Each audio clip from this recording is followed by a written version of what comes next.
Full force ang cast ng iba't ibang entry sa Metro Manila Film Festival sa taunang Parade of Stars. At mga kapuso, yung mga fans, matyaga pong nag-abang makita lang ang kanilang mga idolo at engranding floats. Nakatutok si Karatibayan live. Kata? Tila mala fiesta ang Parade of Stars kaninang hapon para sa 38th Metro Manila Film Festival.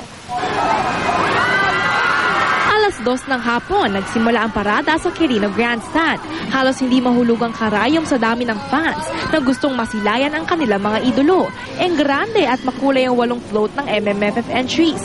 Kabilang ang Pixie Fairy-inspired design ng pelikulang si Agimat, si Enteng Cabizote at si Ako.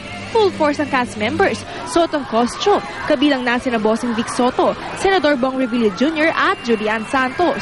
Dumalo rin sina Riza May Dizon, Jose Manalo, Wally Bayola, Gwen Zamora at Sam Pinto.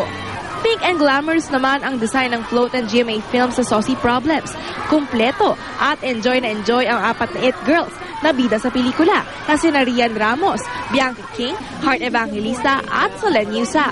Mistulang Noah's Ark naman ang float ng Thy Womb na pinagbibidahan ni Nora Honor. Nakasakay naman sa kabayo sa Emilio Aguinaldo ang bungad na design ng float para sa pelikulang El Presidente. Ang mga fans, excited na raw na mapanood ang mga bet nilang pelikula. Sa ngayon, nakarating na sa SM MOA Grounds ang mga pelikula si Enteng, si Agimat, si Enteng Cabezote at si Ako, Sister Raka, Saucy Problems, The Strangers at One More Try. Sa Martes na ang opening day ng mga pelikulang kalahok sa MMFF. At yan muna ang latest. Balik sa'yo, Pia Jiggy. Maraming salamat, Katatibayan.